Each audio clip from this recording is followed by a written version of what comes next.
A través de este videoclip les realizaré una síntesis de todos los anteriores capítulos del libro Introducción a la Lingüística Cognitiva de María Joseph Cuenca y Joseph Hirschfeld, para conocer los principios fundamentales de la lingüística cognitiva junto con los nuevos aportes que ésta realiza al campo de la lingüística. La lingüística cognitiva nos ofrece una nueva perspectiva de análisis, pues no toma los postulados tal y cual como los manejaba la lingüística estructural de Ferdinand de Saussure y la generativa de Chomsky, sino que aporta nuevos conceptos, los modifica y los trabaja desde el punto de vista del pensamiento del lenguaje y de la experiencia corpórea, como más adelante lo vamos a ver. De tal modo, concibe el lenguaje como un instrumento de conceptualización, es decir, un instrumento para expresar el significado que a su vez se sirve de mecanismos generales de la cognición. El primer principio es la naturaleza cognitiva y simbólica del lenguaje. Este triángulo que podemos ver en la diapositiva nos muestra la relación que existe entre pensamiento, lenguaje y experiencia corpórea, pues la lingüística cognitiva intenta dar cuenta cómo estos tres elementos interactúan. El lenguaje tiene un carácter inherentemente simbólico, por lo tanto, su primera función es la de significar. No es una facultad autónoma, pues se relaciona con otras habilidades cognitivas humanas. Entonces, nuestros conocimientos se basan en modelos de la experiencia corporal que se crean a través de la actitud sensorial y motora. El lenguaje, concebido por la lingüística cognitiva, es simbólico, pues se basa entre una asociación de la representación semántica y la representación simbólica. Este nos remite a los planteamientos de Saussure cuando nos habla de la arbitrariedad, teniendo la diferencia de que la lingüística cognitiva nos menciona de que el lenguaje no es una estructura arbitraria, sino que en su gran mayoría es motivado. Hagamos un ejemplo. Desde el punto de vista polisémico, concepto trabajado por la lingüística cognitiva, tenemos la oración ¿ves lo que te quiero decir? Y no veo bien que precisamente no vaya a la boda. La primera oración nos remite a entender algo, como si dijéramos ¿entiendes lo que te quiero decir? Y la segunda remite a una aprobación o consideración, como si puedes o no hacerlo. Ninguna de las dos oraciones toma la palabra ves como ir a un lugar o como mirar o observar algo. Por tanto, mantiene un carácter totalmente polisémico que muestra que las palabras no adquieren nuevos sentidos al azar, sino que el cambio de significado se guía por principios cognitivos, los cuales nos remiten a procesos de metáfora y de metonimia.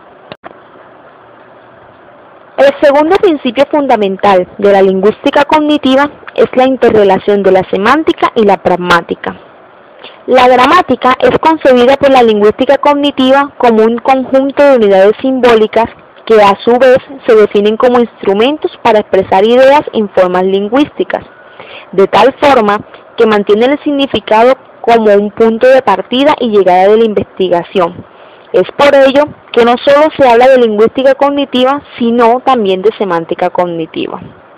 Ahora bien, ese significado y esa conceptualización del lenguaje no se puede entender descontextualizados, como ha sucedido con los postulados de la semántica formal basados en criterios veritativos. Hagamos un ejemplo. El sinónimo, concebido por la semántica formal, son dos palabras que tienen un mismo significado. Tenemos las palabras papá y progenitor. Veamos las dos oraciones. Se lo ha dicho su papá, se lo ha dicho su progenitor.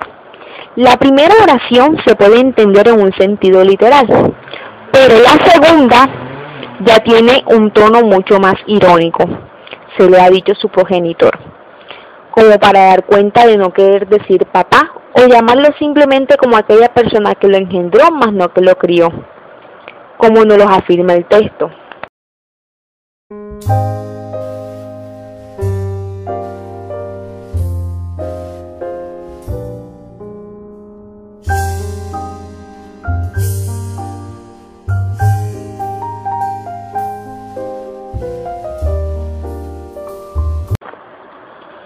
de tal forma que a pesar de que las dos oraciones tienen un mismo referente, no tienen un mismo significado.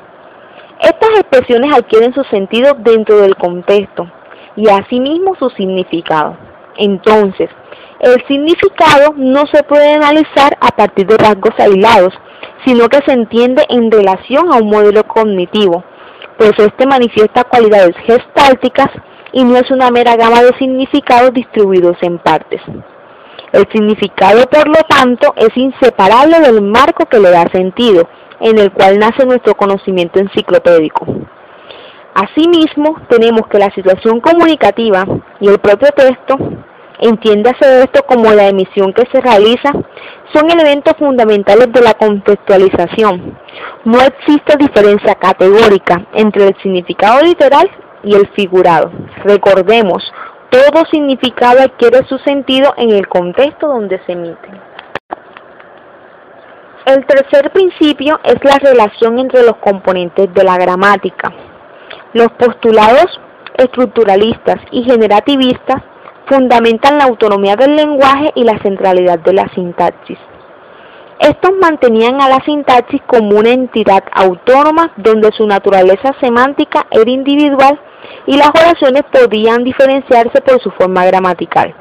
Ahora bien, la lingüística cognitiva nos menciona que esta no es autónoma, pues existe una relación entre los componentes de la gramática desde un punto de vista cognitivo, de tal forma que así podemos ver y observar la óptica que maneja la lingüística cognitiva frente a otros conceptos que se manejaban anteriormente.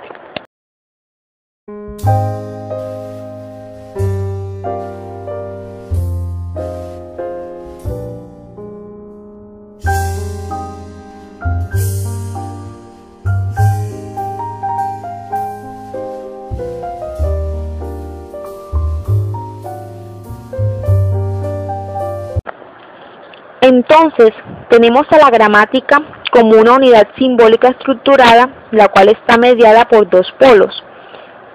La representación semántica o categoría semántica por un lado y por el otro la fonología, los cuales están mediados por el léxico, la morfología y la sintaxis, los cuales forman un continuum de unidades simbólicas que sirven para estructurar el contenido conceptual con finalidades expresivas. Desde este punto de vista, es incoherente hablar de la gramática separada del significado y se rechaza la segmentación de la estructura gramatical en componentes discretos. Toggi nos presenta dos estructuras aparentemente sinónimas. Tenemos las oraciones "le ensuciaron su coche" y "ensuciaron su coche". La primera se presenta gramaticalmente desde el punto de vista de la persona que fue afectada. La segunda se construye respecto a la posesión. ¿Tienen un mismo significado? No lo tienen. Pues entonces ninguna de las palabras mencionadas son sinónimas. Adquieren un sentido diferente, depende de la persona que lo emite, del contexto en el que se emite y cómo se dice. Junto con esta figura también tenemos a Goldberg, que nos presenta el principio de no sinonimia, afirmando que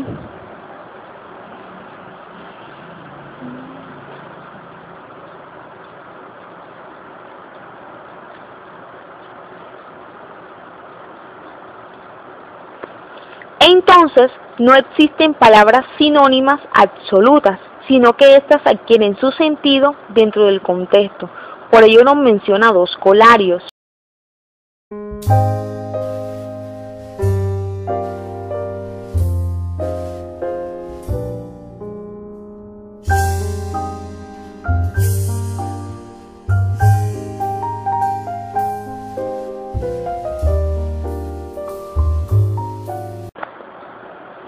El cuarto y último principio de la lingüística cognitiva es el carácter difuso del lenguaje.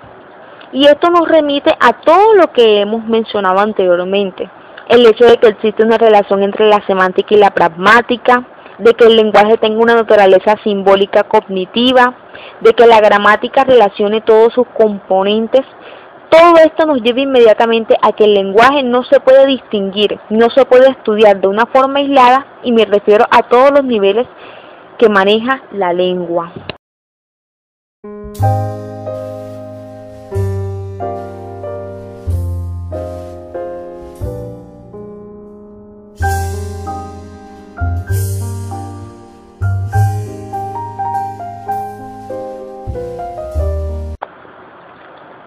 carácter difuso nos sirve ¿para qué?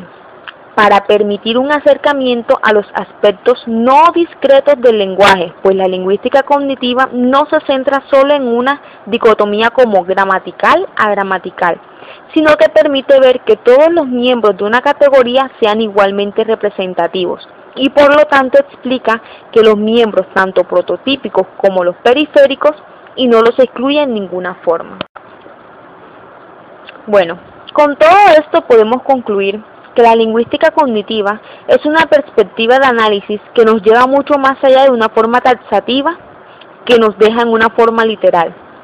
Esta nos lleva a la funcionalidad y a explicar cada uno de los procesos que damos al emitir un mensaje, teniendo en cuenta la relación entre pensamiento, lenguaje y experiencia corpórea. Muchas gracias.